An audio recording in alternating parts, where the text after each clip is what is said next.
This is so exciting! This is my favourite bit of the show, this bit. The expectation. You don't know what to expect. I don't know what to expect. I've got high hopes for you people. I think you're going to be fantastic. Some of you may have never seen me before. There's probably a couple of you wondering what the fuck is going on right now. A couple of people up the back probably regretting smoking that spliff before they came in.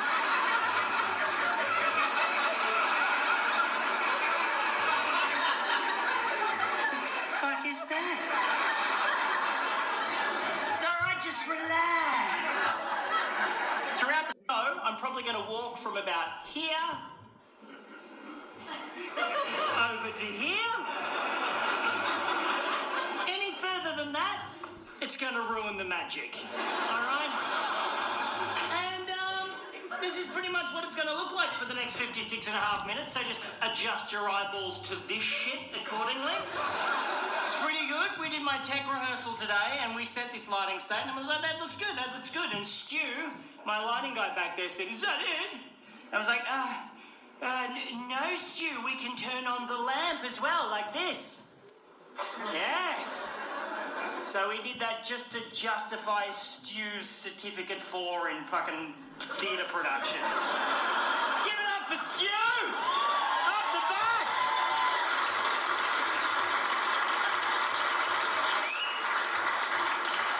Who's having an alcoholic beverage this evening? I don't drink anymore. I used to slam that shit into my face like a weapon, but I quit. And nothing really changed, you know. I didn't notice too many differences between being sober and being a drinker until the first time I got pulled over by a cop and had to do a random breath test sober. Because my physical and emotional reaction was exactly the same as it had always been when I was a drinker, which was, fuck them. Wind down your window, please, sir. Fuck them. One long breath into the bag, please, sir. No, fuck them.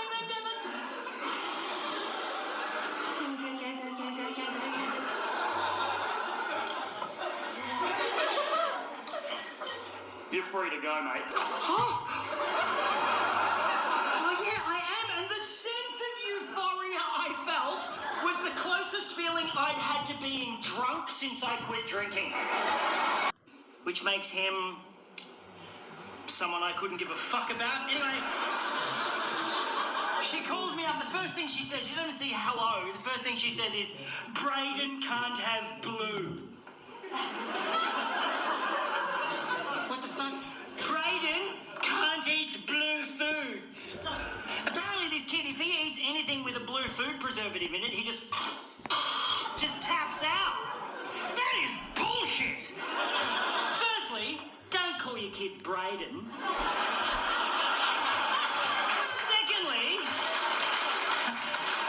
Secondly, blue is not even a natural colour for foodstuffs. It occurs very rarely in nature. Name me one blue food. Blueberries are fucking purple! I'm talking about Mentos blue, like 7-Eleven slushy blue. What flavour is that? Fucking highlighter? I know, Randy, blue means mint. Mint is green. If you planted mint and it came up blue, you would set that shit on fire. And it's cool. It's cool. It's like ice. It's like water. Water is clear. The only time water is blue is when there's billions of tons of it and it's all in the one spot. And then it's got all sorts of shit in it, like salt and sharks. Blue means sharks in it. Don't eat it. It's got sharks in it.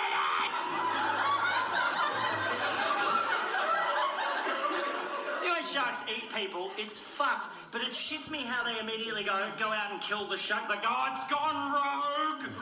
It's gone rogue! No, it hasn't. It's just doing what millions of years of evolution have programmed it to do. Fucking swim around eating shit. Yeah, but...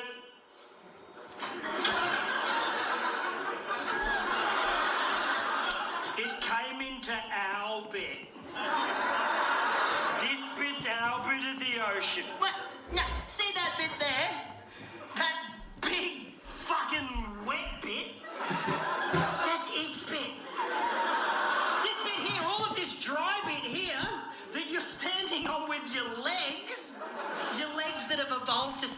dry bit, that's your bit.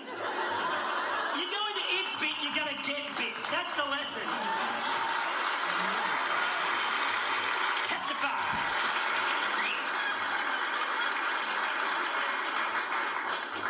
Paddle out next to a seal colony and wiggle your ass around like a slutty little hors d'oeuvre. Complain when you get munched. There's that weird disconnect, you know? It's the same thing as carnism. It's like if I imagine a pig is just a pig and all pigs are the same, then I can detach what is on my plate from how it got there. It's just how most of us are brought up, you know? But if you saw someone slit the throat of a Labrador and then string it upside down to die an excruciating death, just squirming and bleeding out at the end of a steel hook, you'd think it was a bit fucked. How is a pig any different? It's not. It's actually not. I said that on stage in Rockhampton in Queensland about four months ago. I was like, how is a pig any different? And a man in the audience yelled out, bacon! Touché, sir. You win this round. He actually came up to me after the show. I was standing at the merch desk, not selling anything, and I saw him coming from the other side of the room. He's this massive dude. He's like, ah, you're a large man. He said, I was the one that said bacon. Like, fucking don't kill me. He goes, nah, you're right, mate. You're right, mate. It's the most passive-aggressive Aussie male thing you can say to another dude. Nah, you're right, mate. It basically means I want to punch your fucking head in, but I don't want to upset me missus. You're all right, mate. Anyway, he goes to me, mate, you're not going to make any friends in Rockhampton being a vegan. Did you know that Rocky is actually the beef capital of Australia? Ah, fuck, I didn't know that. With over 2.5 million head of cattle within a 2.5k radius of the town centre. Fuck, I didn't know that either. And that is a fair whack of the 13 million head of cattle in Queensland alone, 70% of which is bred purely for export. Few fun facts for you, matey. Few fun facts for you. I said, thank you, sir. I did not know any of that.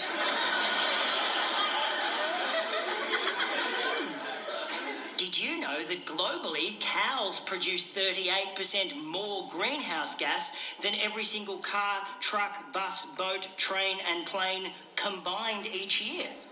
That breeding animals for food uses up 1/3 of the planet's fresh water, takes up 45% of the Earth's surface, and is responsible for a whopping 91% of Amazon destruction, making it the #1 leading cause of species extinction, resource consumption, and environmental degradation, destroying the planet on a daily basis.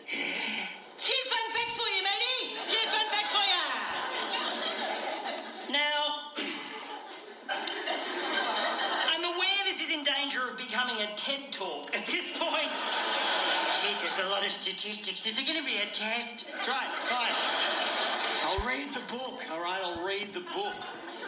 I'm not forcing my opinions on you. I'm merely saying them. Season was just as shit. It didn't get any better. They fucking hated me. But my attitude slowly improved, right? And I came back to Australia and I made myself a promise that if I ever got an opportunity like that again, I would get out of my own way. And I didn't have to wait long because 2019 was arguably the best year of my career. It was the most fun. I was the most present. I had a fucking great time. And it started with a magical telephone call. Stand by for a chilling reenactment.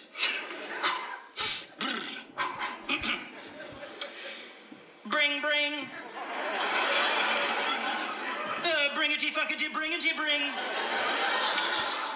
Hello? Hey, Randy, it's Hollywood. Oh, my God, Hollywood's on the phone. Hi, Hollywood.